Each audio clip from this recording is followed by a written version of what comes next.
జై అమరావతి సేవ్ ఆంధ్రప్రదేశ్ అండి. గత ప్రభుత్వంలో శ్మశానమని, ఎడారని, అది అమరావతి రాజధానికి పనికిరాదని ఎన్నో అపోహలు చేశారు. కానీ మేము 29 గ్రామాల వాళ్ళము ఉద్యమం చేసేటప్పుడు మమ్మల్ని ఎన్నో కష్టాలు బాధలు పెట్టారు. అయినా కూడా మేము ఎట్టి పరిస్థితుల్లో దాన్ని ఇచ్చేసి మేము సాధించుకున్నామండి. అట్లాంటిది ఇప్పుడు ఈ ప్రభుత్వం వచ్చిన తర్వాత మరలా ఏంటి పులస చేపలు అమ్ముతాము, పులస చేపలు దొరుకుతాయి అమరావతిలో అని ప్రచారం చేస్తున్నారు గత ప్రభుత్వం ఎమ్మెల్యేలు. కానీ పులస చేపలు పట్టుకోవడానికి రమ్మనండి, దొరుకుతాయేమో చూద్దాము. కానీ వాళ్ళు ఏసీ రూముల్లో కూర్చొని ఇంకెక్కడెక్కడో కూర్చొని ప్రచారం చేయటం కాదు, అమరావతి రమ్మనండి. మా ఇంటి ముందే సీఎం గారు వెళ్తూ ఉంటారు రోజు సచివాలయానికి. మరి రోజు సచివాలయానికి వెళ్ళే సీఎం గారు మేము అందరం మునిగిపోతే ఎలా ఉంటున్నాము? పడవల మీద లోపల ఉంటున్నామా? మేము ఇంట్లోనే ఉంటున్నాం కదా. కనీసం అరికాలు మట్టి కూడా కాదండి. అట్లాంటి అమరావతిని రాజధానిని ఇది వరదలు వస్తున్నాయని, కొట్టుకుపోతుందని ఇట్లా ప్రచారం చేస్తున్నారు. అట్లా కాదండి. ఒక బ్యాంకు వాళ్ళు కూడా, రిజర్వ్ బ్యాంక్ కానీ ఏ బ్యాంకు వాళ్ళు కూడా ఇంటింటి తిరిగి అమరావతి రైతులను కనుక్కొని ఇప్పుడు మనకి సహాయం చేస్తున్నారు. అప్పుడు ఏం చేశారంటే కొట్టుకుపోద్ది, మీరు బ్యాంకు లోన్లు ఇవ్వద్దు అని చెప్పేశారు.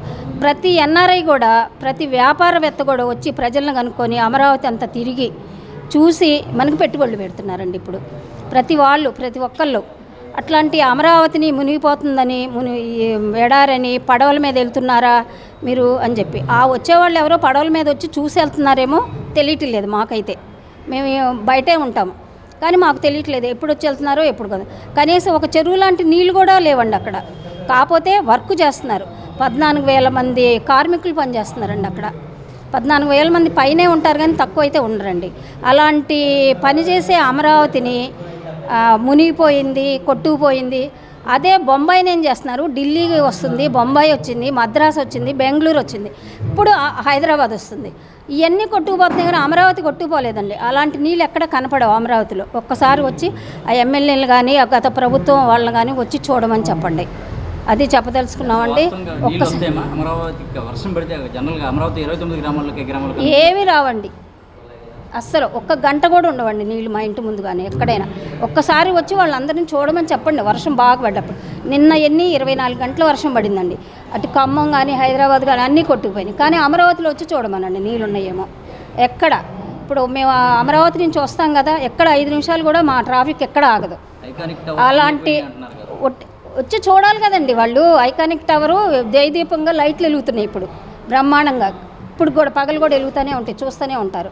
దాని ముందు చెరువులాగా కూడా నీళ్ళు, కట్టలాగా కూడా మేము దాని ముందే నడుస్తూ ఉంటాం.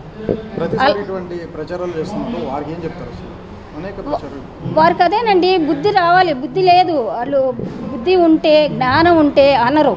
కానీ వాళ్ళకు కూడా తెలుసు. ఎందుకంటే గత 5 సంవత్సరాలు అసెంబ్లీకి వచ్చారు, హైకోర్టు నడుస్తుంది, అన్నీ నడుస్తున్నాయి. అలాంటప్పుడు కొట్టుకుపోయినప్పుడు ఇవన్నీ ఎలా నడుస్తాయండి? హైకోర్టు నడుస్తుంది, రోజు జడ్జీలు వస్తారు, లాయర్లు, జడ్జీలు అన్నీ. హైకోర్టు మన ఆంధ్రప్రదేశ్లో రాజధానిలో నడుస్తుంది కదా, మరి సచివాలయం నడుస్తుంది కదా. అలాంటప్పుడు వరద వస్తే ఎట్లా అండి? మూసేస్తారు కదా, ఒక్కరోజు సెలవులు ఇచ్చేస్తారుగా. రాజధానిలో ఎప్పుడు ఒక్కరోజు కూడా స్కూల్కి సెలవు ఇచ్చిన రోజు లేదండి.